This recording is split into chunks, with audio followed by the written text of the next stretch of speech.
What's up everybody, it's your boy Squints here, and today I'm going to teach you everything you need to know to play Enhancement Shaman in Season 1 of The War Within. Whether you want to play Stormbringer or Totemic, don't worry, your boy's got you covered. And if you're new to playing the spec, it's all about generating Maelstrom to power up our abilities to deal big damage. It's a proc-based spec, so you will play a much more reactive rotation, and once you get the hang of it, it's an absolute blast. To start things off, I'll be focusing on talent trees. You'll be able to find the import code for every build in the description below, and during this section, I'll just be highlighting the key talents that alter our gameplay.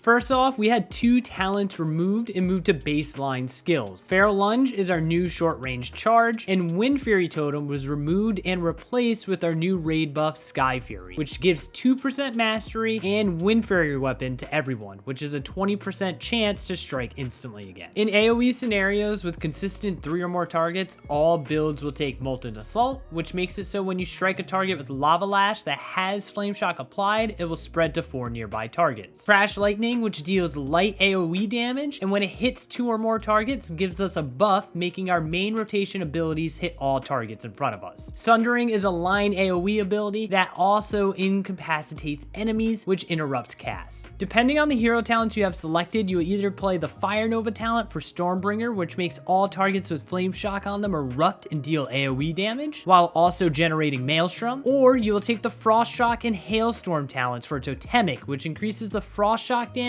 and the amount of targets hit per Maelstrom spent up to 10, while also generating Maelstrom. Now let's dive into the first hero talent, Stormbringer. Currently, Stormbringer outperforms its counterpart in damage and ease of play. If you aren't into the lightning throwing class fantasy of Shaman and are much more into the totems aspect, please play what you enjoy. If you are someone who loves Ascendance, then you'll definitely want to play Storm, since you'll be taking it in both Mythic Plus and Raid. This allows you to generate more Maelstrom while in Ascendance thanks to static accumulation, while also giving you a chance to refund all Maelstrom spent from Lightning Bolt or Chain Light. It also turns Storm Strike into Wind Strike, which is a stronger range version of the ability. And the follow-up talent, Thorman's Invocation, makes Ascendance spend your Maelstrom with Wind Strike, casting either Lightning Bolt or Chain Lightning, whichever was cast most recently. And in single target, you'll also take Ice Strike and Hailstorm. For raids, some of the key class talents you'll pick up that differ from Mythic Plus are Totemic Projection, which allows you to move your active totems. In the description below, you can find a macro to make them auto drop at your feet. And you will also take Totemic Recall, which resets the cooldown of your most recently used totem with a base cooldown shorter than 3 minutes. You can also find a macro for this in the description below, so you can use it right after Stone Bulwark Totem to reset its cooldown to allow you have your shield available once again. In Mythic Plus, you'll drop all the totem stuff and pick up Thunderstorm and Thunder Shock, which gives you an AoE knockup to use for interrupting casts. You will also drop Ice Strike and Hailstorm and pick up Fire Nova. For Stormbringer, Tempest is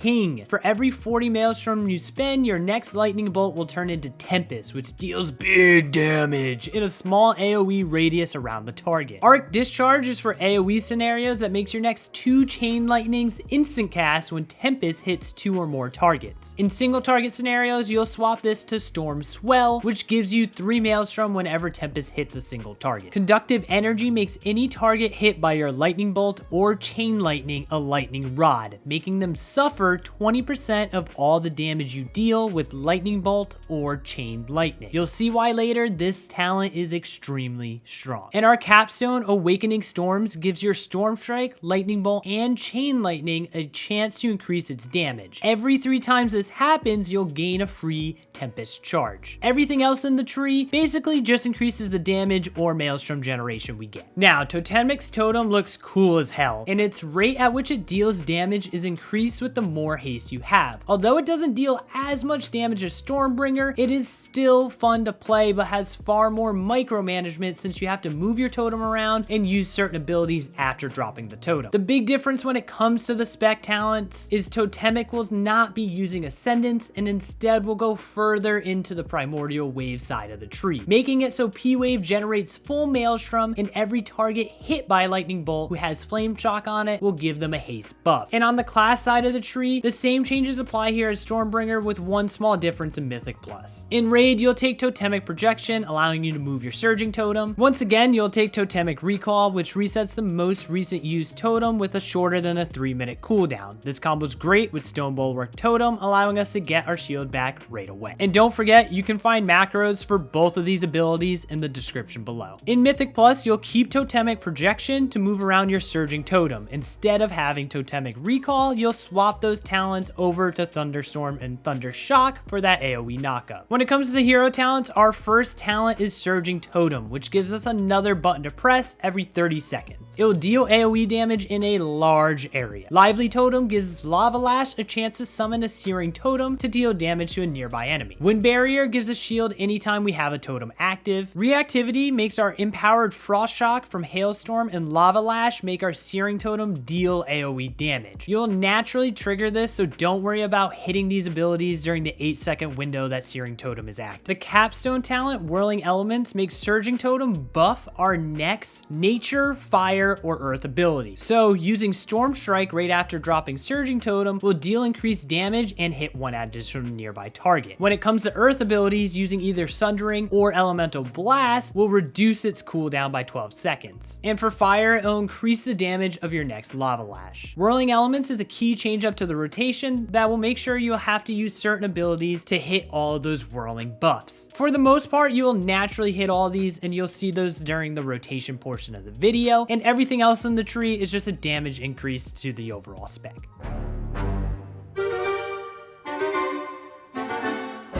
Before we dive into the rotations for both Stormbringer and Totemic, let's talk about our Maelstrom generators and spenders. To generate Maelstrom, you have Lava Lash, Storm Strike, and Feral Spirits. And when playing Stormbringer, Ascendance will generate some Maelstrom, and when playing Totemic, Ice Strike will, and Primordial Wave, which will actually generate 10 Maelstrom. You will also naturally just generate it from melee attacks. And for spenders, you have Lightning Bolt and Single Target, along with Elemental Blast. Then you have Chain Lightning for AoE scenarios. And then if you ever need to heal yourself or an ally, you have Healing Surge. And when it comes to spending Maelstrom, you're always going to be looking to spend it when you have anywhere between 8 to 10 stacks. There are a few cases where that's not the case, but we'll go over that, and it's few and far in between. When playing Stormbringer, it's all about aggressively spending Maelstrom so we can generate Tempest and keeping our key cooldowns on cooldown. Now, a lot of guides make this confusing, but I'm going to break this down as simple as possible in an order of a priority list. First off, we'll start off with our opener and then move into that priority list. For our AoE opener, you'll want to cast Primordial Wave on a target. If there are 6 or more targets, you're going to want to tab to a different one and cast Flame Shock. Once in melee, you're going to want to cast Crash Lightning to get our buff up, then use Lava Lash to spread Flame Shock. Cast Feral Spirits into a Fire Nova to generate Maelstrom. At this point, you'll probably have enough Maelstrom to cast a Lightning Bolt at 8 or more Maelstrom. From here, you're going to want to quickly just generate 5 Maelstrom and cast Chain Lightning. Why? Because next you're going to go into Ascendance, and then you're going to cast Wind Strike. And when you cast Wind Strike, you'll now be casting Chain Lightnings. As soon as you see Tempest come up, you're going to want to spend it as soon as you have anywhere between 8 to 10 Maelstrom. Now, when it comes to single target, your opener is much simpler. You're going to cast Primordial Wave, hit the target with Lava Lash, cast Feral Spirits, and then Lightning Bolt with 8 or more Maelstrom to consume that Primordial Wave. Then you'll Ascendance and start to Wind Strike. You'll Tempest as soon as you can with as much Maelstrom as possible, again, preferably 8 to 10. Now for your standard rotation, and the priority list of the abilities goes like this. Tempest, every time you have 8 to 10 Maelstrom available and the ability is up. You're going to want to always keep Feral Spirits on cooldown, alongside keeping Primordial Wave on cooldown. Preferably, you're going to want to use Primordial Wave with Tempest. Why? Well,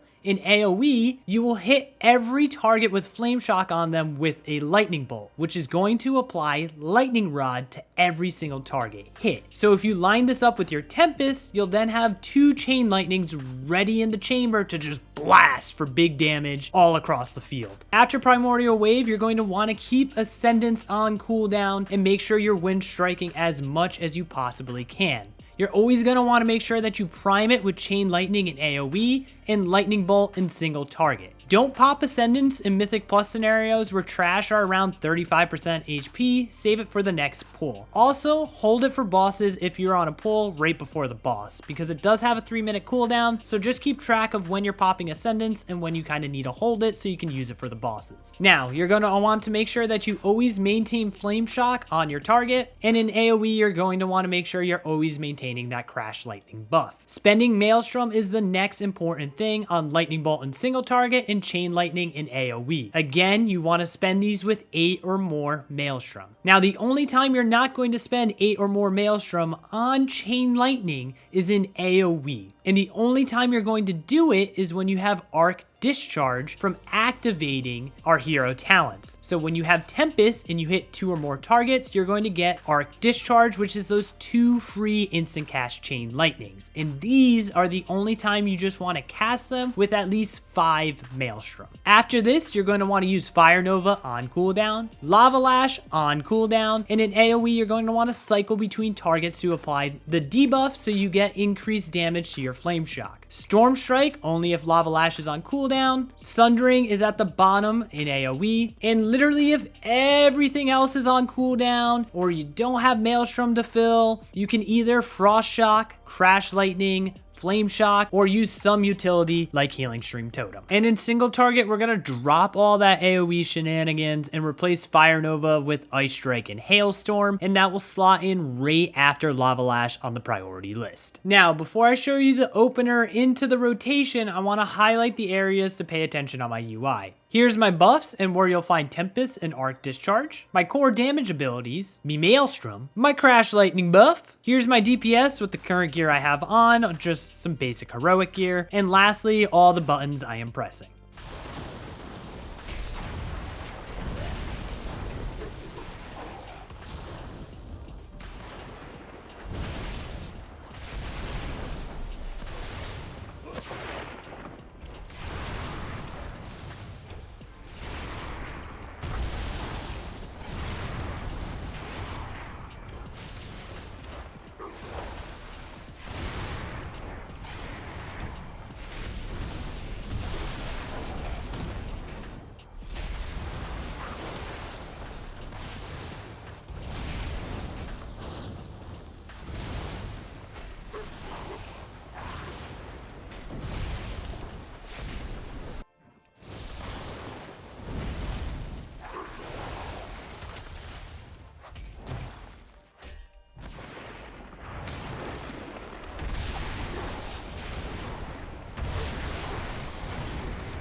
For Totemic, we'll start with the opener and then make our way into our ability priority list. For AoE, we'll cast Primordial Wave on a target. If 6 or more targets, try to tab target and cast Flame Shock on one of them. Once in melee, cast Crash Lightning, Lava Lash to spread that Flame Shock, Feral Spirits, Lightning Bolt, then drop your Surging Totem, then instantly cast Sundering to consume that Earth from Whirling Elements, then Storm Strike to consume Air. In single target, the order and abilities used shifts ever so slightly. You're going to cast Primordial Wave, then Feral Spirits, then Surging Totem. From here, you use Elemental Blast to consume Earth and hit it with a 10 Maelstrom powerhouse whammy. Then you'll Lava Lash to consume Fire, then Storm Strike for Air. As soon as you reach 5 Maelstrom, you're gonna Elemental Blast again since this ability is buffed while your Feral Spirits are out. Then you're gonna want to generate Maelstrom and cast Lightning Bolt before Primordial Wave expires to gain the haste buff. For your AoE priority list, you're going to want to make sure you keep Surging Totem on cooldown. You'll naturally use Lava Lash and most likely Storm Strike during this window, but make sure to use Sundering to consume Whirling Earth. And if Storm Strike's not coming up, make sure you hit Storm Strike to consume Whirling Air. Next, you're going to want to keep Feral Spirits on cooldown alongside your Primordial Wave. Maintain Flame Shock on your target, and of course, use Crash Lightning and keep that buff up. When spending Maelstrom and AoE, you want to use Lightning Bolt after casting Primordial Wave. With 4 or more targets, use Chain Lightning,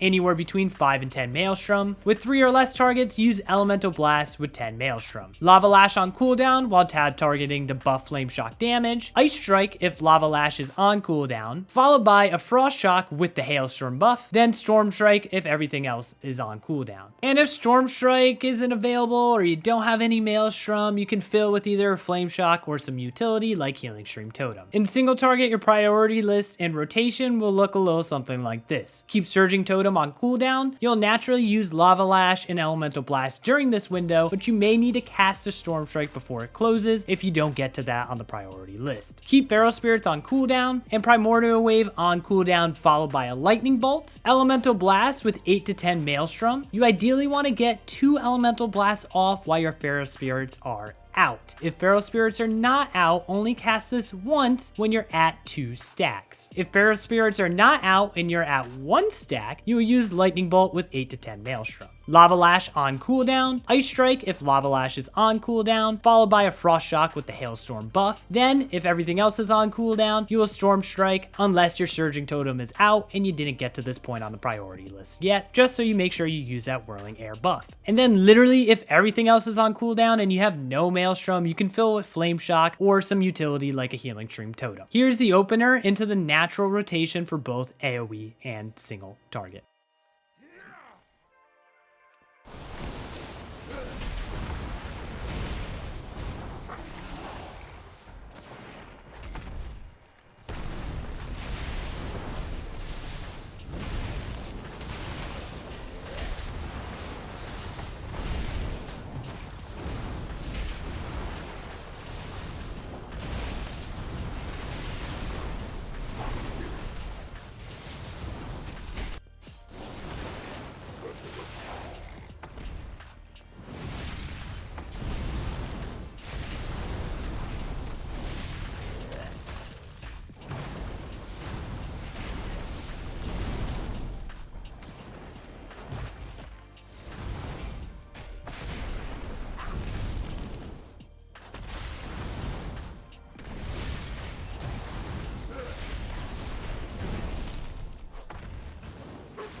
Our main defensive is Astral Shift, which reduces damage taken by 40%. Try to use this anytime big AoE damage is going out or you're targeted with an ability. Our new defensive is Stone Bulwark Totem, which gives you an absorbed shield. Earth Elemental is our last defensive and has the longest cooldown but will increase your HP by 15%. We also have the discount cheat death with Nature's Guardian, which can occur every 45 seconds. When we drop below 35% HP, we are instantly healed for 20% of our life. For support abilities, we bring Bloodlust. If you don't know, now you do. This is a massive haste buff for the entire group. Next up is Ancestral Guidance, which converts damage into group healing. Try to use this when big group damage is going out to help support your healers. We also have Healing Stream Totem, which heals the group for a small amount. Healing Surge that you can spend Maelstrom on for yourself or someone else to help your healer out. And then Earth Shield, which is a buff that increases the healing the target receives and has a chance on hit to heal the target as well. You can use this on yourself. Lastly, we have Purge, which is great at removing magic effects like absorb shields or buffs from enemies. We bring a lot of crowd control to the table, starting off with Wind Shear, which is our interrupt on a 15-second cooldown. Capacitor Totem, aka Cap Totem, is your AoE stun. Thunderstorm, when in Mythic Plus, is your AoE knockup. Earthbind Totem is your AoE slow. And again, we have Sundering, which is a line incapacitate that can be used to interrupt. In Mythic Plus, hitting big interrupts is more important than saving it for damage if you have no other option to stop the cast. We are speedy little Ghost Wolf boys, so with the War Within, we received Feral Lung Baseline, which is our short distance charge to get you back in the action. Spirit Walk is a speed boost that removes all movement impairing effects and is off the GCD. Windrush Totem is an AoE speed boost for you and your group.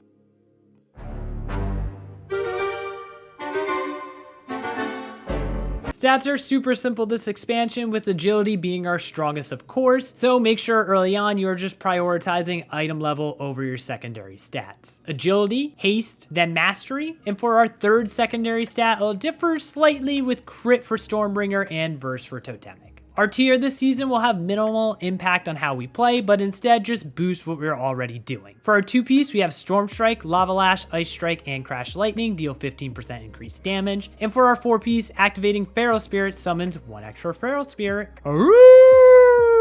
For weapon enchants, we'll want Authority of the Depths for single target, and for AoE, we are going to want Authority of the Radiant Power. Chest, we want Crystalline Radiance. Rings, we want Radiant Haste. Cloak, we want Chant of Winged Grace. Bracers, Chant of Armored Avoidance. Boots, Defender's March. Legs, Stormbound Armor Kit. For gems, we will want 1 Accumulating Bisquick, which is buffed for each different colored gem. To maximize this buff, you're going to want 1 quick ruby, 1 quick onyx, and 1 quick sapphire. And then for the rest of your gem slots, you can use Masterful Emerald. For flask, you want Flask of Alchemical Chaos, and for food, you'll always want a Feast. Temper Potion is our pre-pot this expansion, and Algiri Healing for our health pot. Duh. We covered a lot in today's guide on Enhancement Shaman. This is by far my most favorite spec in the game. It can be difficult to learn, but once you get the hang of it, it's an absolute blast to play. If you have any questions, let me know in the comments below, or click the description to join our community Discord. And if Enhancement Shaman sounds like too much to you and you'd rather just get some quick cues, then check out my Holy Paladin guide here. Don't forget to like and subscribe since it's free, unlike early access.